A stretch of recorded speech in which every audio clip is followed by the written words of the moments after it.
Let's go to Lynn in Sioux Falls, South Dakota. What's up, Lynn? Not much. How about yourself? I'm doing all right. Good. So what's up, lady? How can I help? Okay, so I'll just give a little backstory first. So my daughter was born in January of this past year, so she's 7 months. When she was born, they noticed she had a lot of fluid build up in her, kind of below her knee and her feet, and her labia a little bit as well. So at first they thought maybe it's just because she was cramped in the birthing position for so long, but then it didn't go away. So we met with a geneticist, and they decided to do 2 different genetic tests on her. Anyway, those both came back negative, so they decided to do a whole exome sequencing on my daughter, myself, and my husband. And then in June, the results came in, and that we found out that she has Milroy's disease. So it's a really, yeah, I know. So it's a really rare medical condition. The genetic doctor we have been seeing told us that there's less than 300 cases, like, in medical literature. It's just so rare. Yeah. But the biggest thing that comes with that is just lymphedema. Right. How is her lymphedema? Is she draining well, or is she starting to have sores on her feet? How is it? It's really well managed. We have a really good lymphedema therapist. Good. She was born in a really great hospital. They caught it right away. So yeah, she's been doing compression since she was born. We actually have been to the Children's Hospital of Philadelphia. I mean, we've been a lot of good places, so it's under very well. Okay. Like, it's being managed very well. She hasn't developed sores on her feet or anything yet? Not any current ones. We've dealt with that a little bit. As of now, it's been all good. Okay. She just had her first round of cellulitis. Yeah. But that's over with now. But that's kind of the biggest risk factor with lymphedema is the cellulitis. But what about mobility? Her mobility is really good. Really good. Yeah. She's scooting around? She's a stinker. She's standing on stuff. I mean, her mobility, but like I said, we've been working with a really good lymphedema therapist and a physical therapist, and they've been watching that the whole way. So yeah, she's right on track of where she should be. So cool. All right. So how can I help? By the way, everybody listen, Miller's disease is very, very, like she said, very, very rare.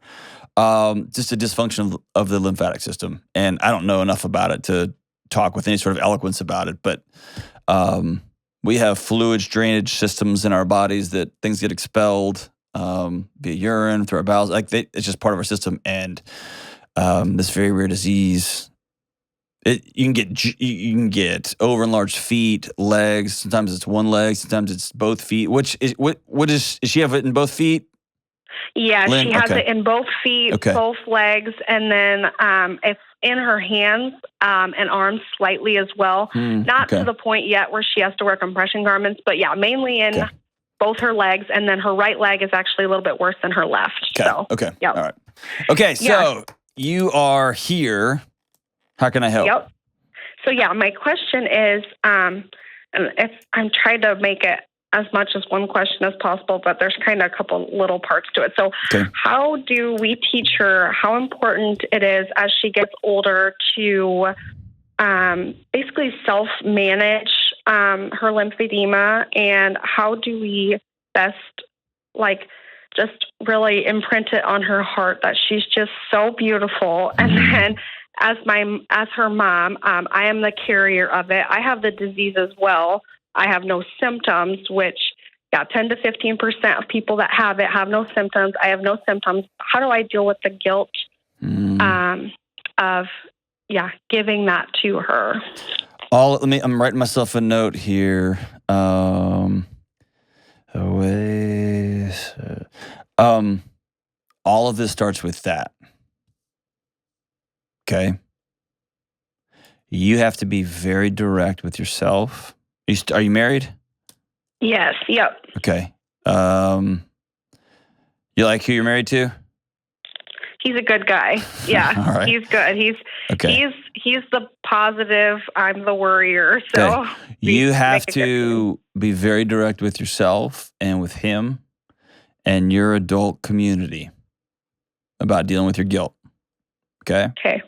You know as much as I do that you didn't cause this, you didn't do this, and it was a wild genetic throwing a dart in the dark and it hit the bullseye, right? Mm-hmm. And so if your daughter sees you wince when you look at her, she'll internalize that.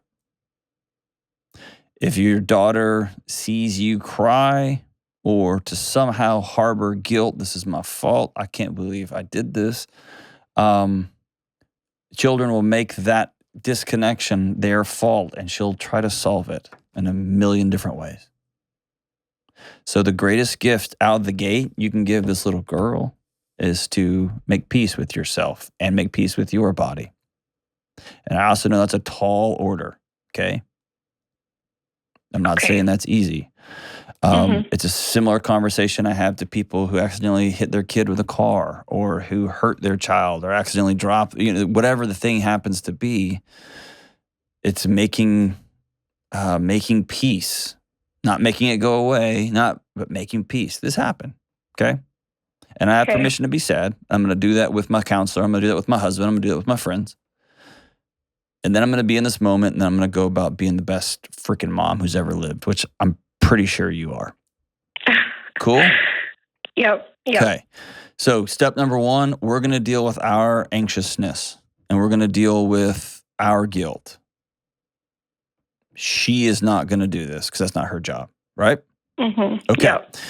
So when it comes to teach a kid self-advocacy, how to stand up for yourself, how to do your things, here's where these get hard. I've been working with students, with young people with special needs for most of my professional career.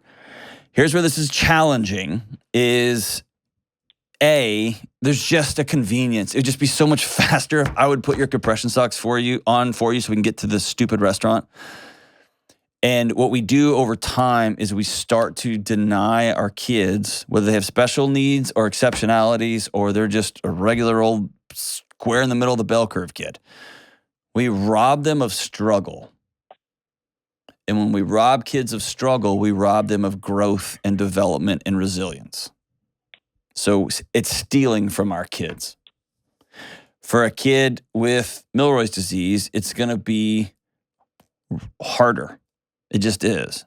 Because if she has to put on compression gloves and compression socks every morning, gosh, I think just getting my kid to find socks makes me want to set my hair on fire sometimes. And then I was cleaning the garage. You know how many random socks I found? I mean, so just kid with sock issues, right? Yeah. And yours is going to be challenging. Mm-hmm. And so your plan now is, it's going to take us 50 minutes to get ready to go to church or to get ready to go out to eat, when it would have taken us 10 minutes, 15 minutes. It's just going to take some time. But I'm not going to rob my child of that struggle, and they're going to learn self-advocacy. Another thing, in a restaurant, when they bring our food, I don't say thank you for the whole table. My kids say thank you for their individual plates. I'm teaching them they have a role to play in gratitude. That also, so similarly, if your child needs something, needs a wheelchair, and not when they're 6, by the way, but when they're 10, when they're 12, when they're 14, and you're at the airport, you can take her up to the counter holding her hand and say, tell this gentleman what you need. And she will say, I need someone to push me from here to the gate, please. And they will bend down and look her in the eye and say, I got you.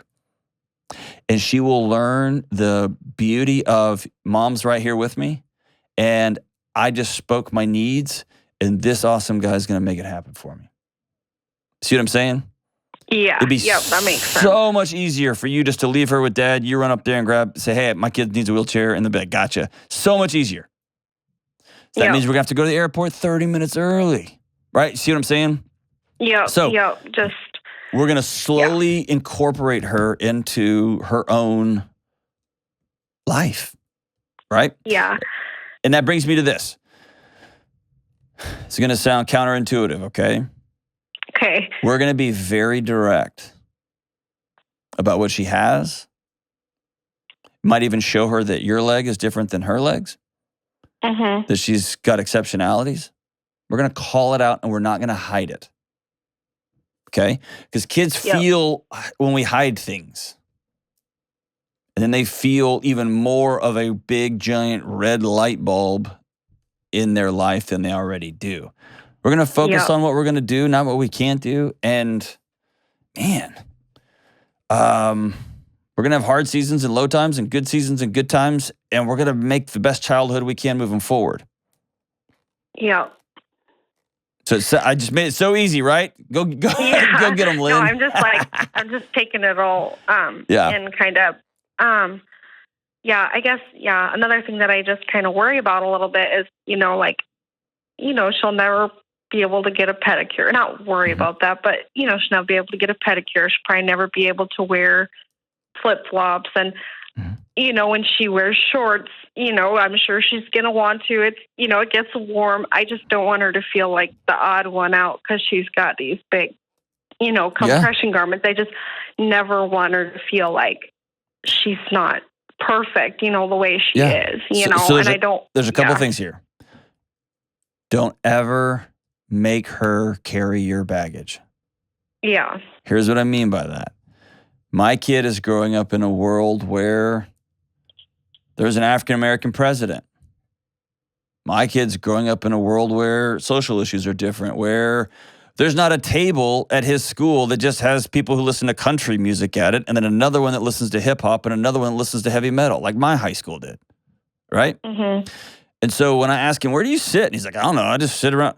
My head instantly goes to panic. If you're not at the right table, dude, things go sideways for you. He has a different world. That's not his experience. And so you have understanding of what it's like to put on shorts and not have people look at you. She won't have that. That will be her whole world, will be her legs. Yeah. Right? And so, she's going to know that, and we're going to call it out. We're going to call it out. Let's put on some shorts and put on your special socks, and then we're going to go about our day. And if people look and ask, you can say, with her chin held up, I've got Milroy's. This means my body doesn't drain fluid good. You want to go play? Yeah. You see what I'm saying? And all the other stuff doesn't come. Now, make no mistake. Middle school will be hell. High school will be tough, right? We know that. Yeah. We know that. And we can preventatively mourn that and slip into this low-level dysthymia, this low-level depression that just runs our life. Or we can just go reckless with joy and good times and figuring this thing out as we go and deal with the heavy when it gets heavy. Yeah. You know that what makes I mean? sense. And I totally agree. Yeah. She's going to feel beautiful if you treat her beautifully. Yeah. She is going to feel odd and scary if you flinch when you hold her.